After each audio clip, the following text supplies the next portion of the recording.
Hey guys, Lisa Callaghy here to share with you a video on how to determine the time your students have been on their learning path.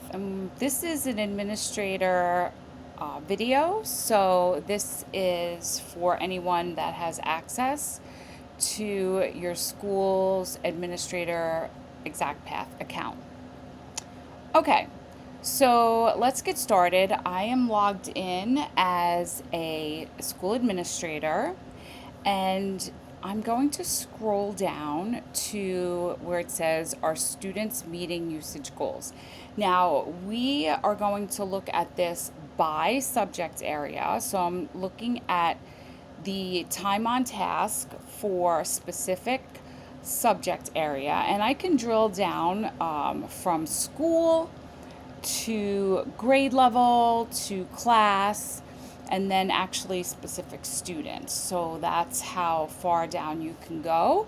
And I want you to realize that you can choose a time period up here. And that's important because if you're looking for the amount of time your students are spending in their learning paths during a specific week, you have to choose that up here by manipulating the calendar features here. If you want to see so far this academic year, you can click on the academic year and it will show you from the beginning of when ExactPath was initiated in the district, the beginning meaning September up until today, or you can choose the previous week. All right, so it's important to make sure that you have the correct time period selected when you are looking for information. So I'm going to choose the previous week. Actually, no, because the previous week we were off. So let me choose the week before that. So I'm going to say the 28th through the 1st. And I want to see if my students were meeting their usage goals in both subject areas. But I'm just going to show you one because it's the same steps for the other. Okay? So I'm going to use math, and I'm going to click on math here.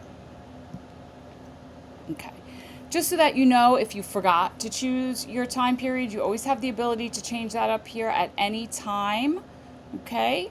And yeah, so now I'm looking at math and it's showing me a little graph.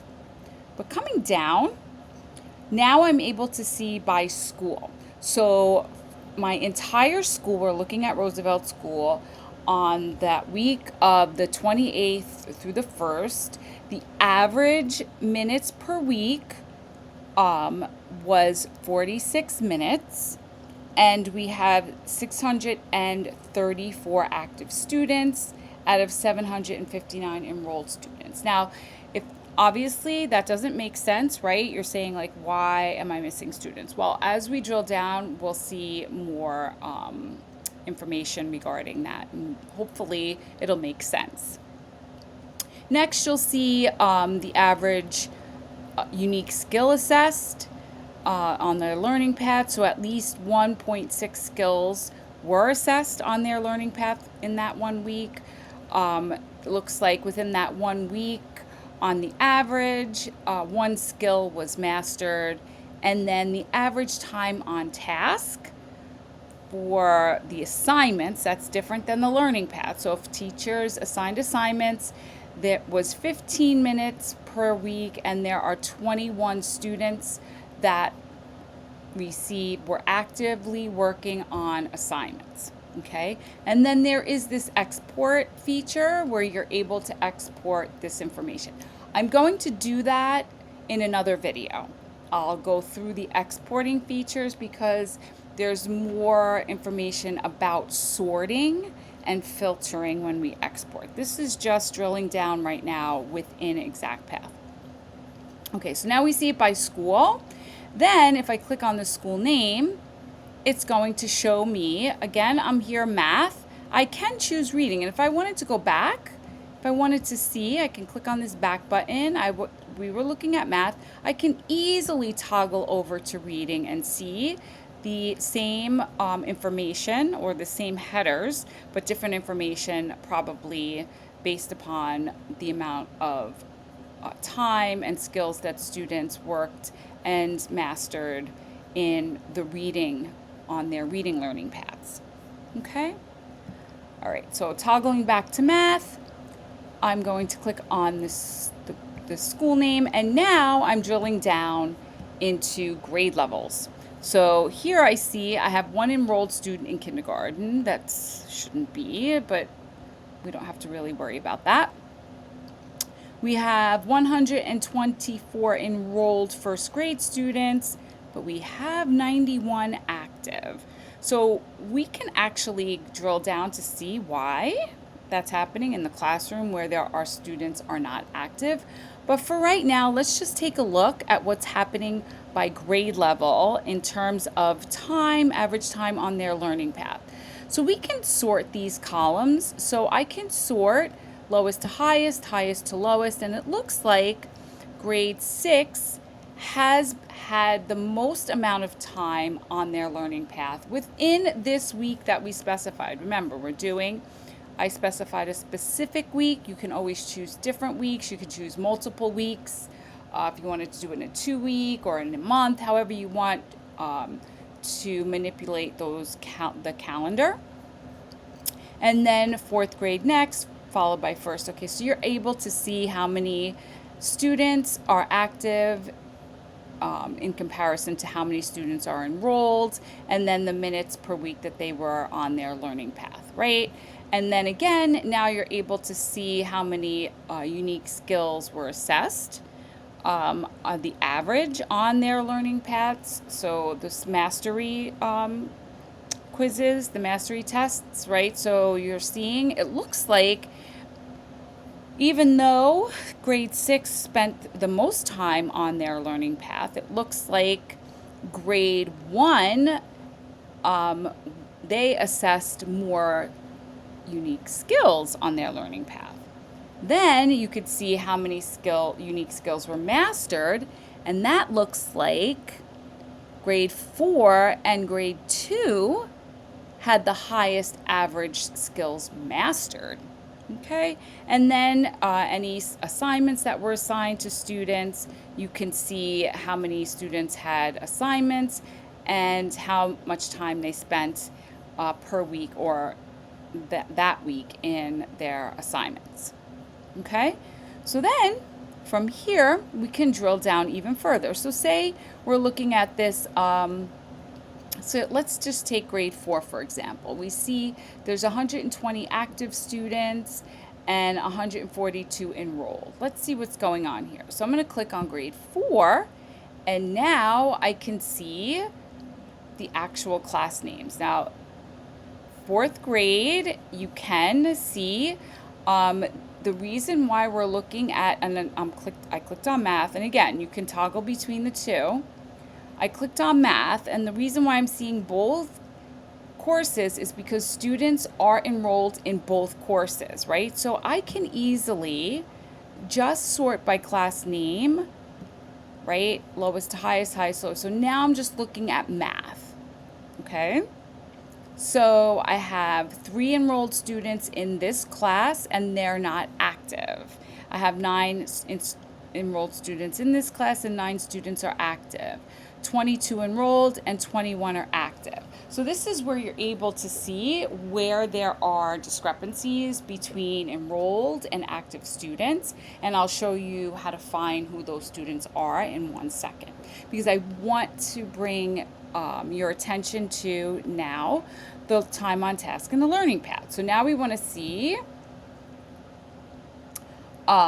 the learning path time on task. Now here is where sorting might get a little difficult, because if I wanted to sort by average time on task, notice it's changing my class names, right? So even though it's the same students within the class, it's going to give me the same information. It's just going to be duplicated, okay? Just so that you understand that. Because we are looking at math, the actual math learning path, even though the student does reside in in the English language arts